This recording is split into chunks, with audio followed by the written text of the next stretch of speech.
اللہ تبارک و تعالی نے ارشاد فرمایا یا ایھا الذین آمنوا کتب علیکم الصیام، اے ایمان والو تم پر روزے فرض کیے گئے، کما کتب علی الذین من قبلکم، اسی طرح جس طرح تم سے پہلے لوگوں پر فرض کیے گئے تھے، لعلکم تتقون، تاکہ تم پرہیزگار ہو جاؤ، متقی ہو جاؤ، اللہ سے ڈرنے والے بن جاؤ، گناہوں سے بچنے والے بن جاؤ، اپنی زندگی کو رب رسول کے احکامات کی روشنی میں گزارنے والے بن جاؤ۔ روزہ ایک پریکٹس ہے، ایک مجاہدہ ہے، ایک جد و جہد ہے۔ جد و جہد کس چیز کی؟ اللہ کی رضا کے مطابق اپنے آپ کو ڈھالنے کی جد و جہد۔ صوم کا لغوی معنی ہوتا ہے رک جانا۔ حلال رزق سامنے پڑا ہے، حلال مشروب سامنے پڑا ہے، حلال رشتہ بیوی کا موجود ہے، لیکن ان سب چیزوں سے حالت روزہ میں رکنا، اللہ کی رضا کے لیے رکنا، اس کا نام روزہ ہے۔ صوم کا معنی رکنے کے ہیں، پرہیز کرنے کے ہیں، بچنے کے ہیں۔ ہر چیز موجود ہے لیکن اللہ کا حکم نہیں ہے تو لہٰذا کھا نہیں سکتے۔ تو رب فرماتے جب جائز چیزیں تو میری مرضی کے بغیر میرے حکم کے نہیں کھا سکتا، تو نے رکنا ہے تو حرام کیسے کھا لیتا ہے؟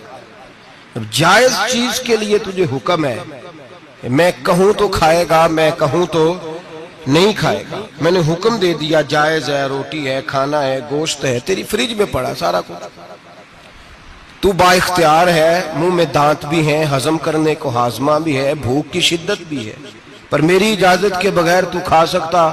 روزہ رکھ لیا، اب تجھے حکم نہیں کہ تو کھائے۔ جب جائز چیز میری مرضی کے بغیر نہیں کھا سکتا تو ناجائز کیسے کھائے گا؟ میرے نبی پاک علیہ الصلوۃ والسلام نے اپنے خوبصورت الفاظ کے اندر اس مفہوم کو بیان فرمایا۔ محبوب پاک صلی اللہ علیہ وسلم فرماتے جس نے جھوٹ نہیں چھوڑا، غیبت نہیں چھوڑی، برائی نہیں چھوڑی، اللہ کو اس کے بھوکے پیاسے رہنے کی کوئی ضرورت نہیں۔ وہ کاہے کا رکا ہے؟ جب کوئی کام تو اس نے اللہ کی رضا والا کیا نہیں۔ روزہ رکھ کے دغا کر رہا ہے، روزہ رکھ کے جھوٹ بول رہا ہے، روزہ رکھ کے کم ماپ رہا ہے، تول رہا ہے، دھوکہ دے رہا ہے، رشوت لے رہا ہے، فراڈ کر رہا ہے، حرام کا مال اکٹھا کر کے کہتا ہے اس میں سے چلو 10 دیگیں بھی پکا دیں گے۔ وہ بھائی جو کام اللہ نے تجھے کرنے کو حکم دیا تھا، جب تو وہ بجا ہی نہیں لا رہا، مقصد روزہ ہی تو حاصل، لعلکم تتقون۔ روزے کا مقصد یہ ہے کہ تو پرہیزگار ہو جائے۔ میرے نبی پاک علیہ الصلوۃ والسلام کی بارگاہ عالی مرتبت میں 2 عورتیں آئیں، یہ چیزیں کھا لو، کہنے لگی محبوبہ ہم نے روزہ رکھا ہوا ہے۔ فرمایا نہیں، تمہارا تو روزہ نہیں ہے، حضور رکھا ہوا ہے روزہ، سحری سے لے کر اب تک کچھ نہیں کھایا، شام تک بھی نہیں کھائیں گی۔ محبوب نے فرمایا ذرا کہہ تو کرو، الٹی تو کرو۔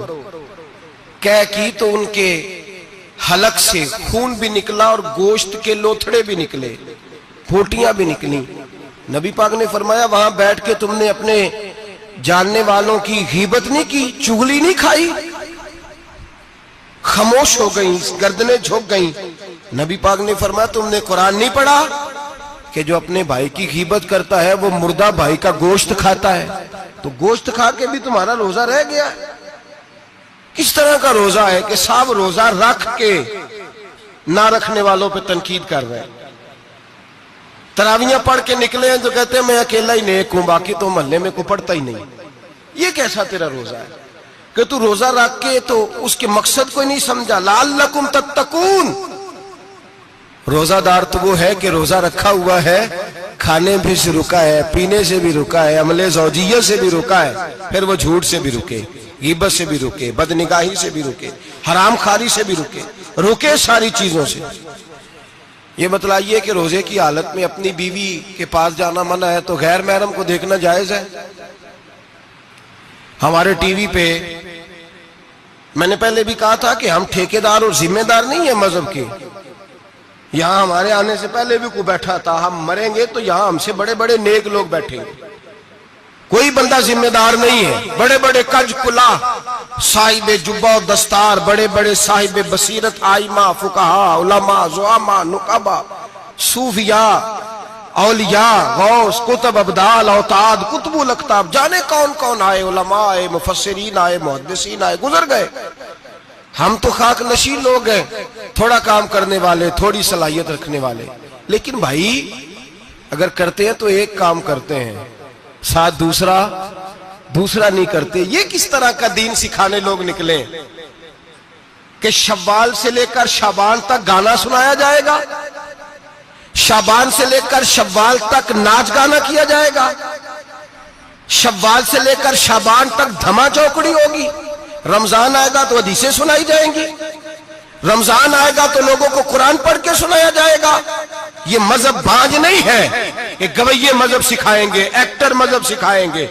یہ مذہب بانج نہیں ہے کہ ایک گلاس کے اندر پہلے شراب پی لو، پھر اسی گلاس میں رمضان آئے تو شہد بانٹنا شروع کر دو۔ یہ بانج نہیں، یہ میرے رسول اللہ کا مذہب ہے۔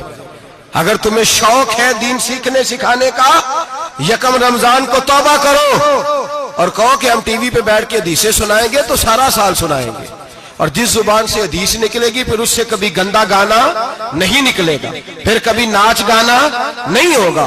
یہ کون سا مذہب ہے جو بیویاں سکھا رہی ہیں؟ یہ کون سا دین ہے جو عورتیں سکھا رہی ہیں؟ میرے رسول پاک صلی اللہ تعالی علیہ وآلہ وسلم کا وہ مذہب ہے کہ میرے اعلیٰ حضرت فاضل بریلوی رحمت اللہ علیہ نے فرمایا، مرد کے لیے جائز نہیں کہ وہ عورت کی زبان سے میلاد بھی سنے، نعت بھی سنے۔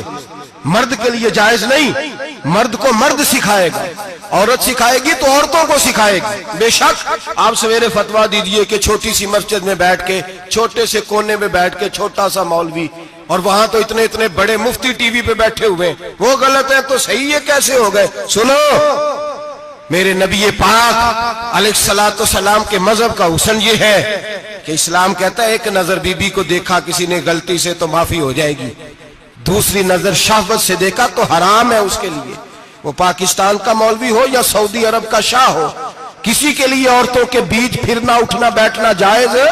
میرے نبی پاک صلی اللہ تعالی علیہ وسلم نے فرمایا ہے میں عورتوں سے مصافحہ کرنے نہیں آیا، اور میرے نبی پاک صلی اللہ علیہ وسلم نے فرمایا ہے، حضور فرماتے لیکن نا کتا بالکل ناپاک نہیں ہوتا، کتے کا تھوک ناپاک ہوتا ہے، یا کتا گیلا ہو جائے تو ناپاک ہوتا ہے، لیکن خنزیر سارا ناپاک ہوتا ہے، کل ناپاک ہے خنزیر۔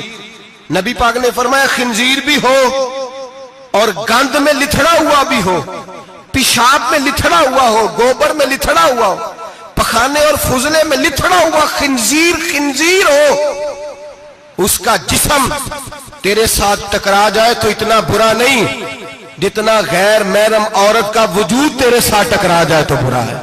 اس حد تک میرے نبی پاک صلی اللہ علیہ وسلم اور گنبد کے معاملے میں فتویٰ دینے والے، یا رسول اللہ کہنے پر کفر کا فتویٰ دینے والے اور بڑی بڑی باتیں کرنے والے خاموش کیوں ہو گئے؟ یا ایھا الذین آمنوا لا تتخذوا اليہود والنصارى اولیاء، رب فرماتا ہے یہودیوں اور عیسائیوں کو دوست نہ بناؤ، یہ تمہارے دوست ہو سکتے، یہ تمہارے سجن ہو سکتے؟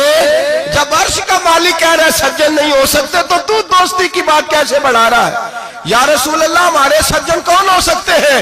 فرمایا تمہارا دوست وہ ہو سکتا ہے جو محمد عربی کا غلامی کرنے والا ہو، جو رسول اللہ کی نوکری کرنا ہو دوست ہوگا۔ دوسرا دوست ہو سکتا؟ کوئی ایکٹر مذہب نہیں سکھائے گا، کوئی گویہ مذہب نہیں سکھائے گا۔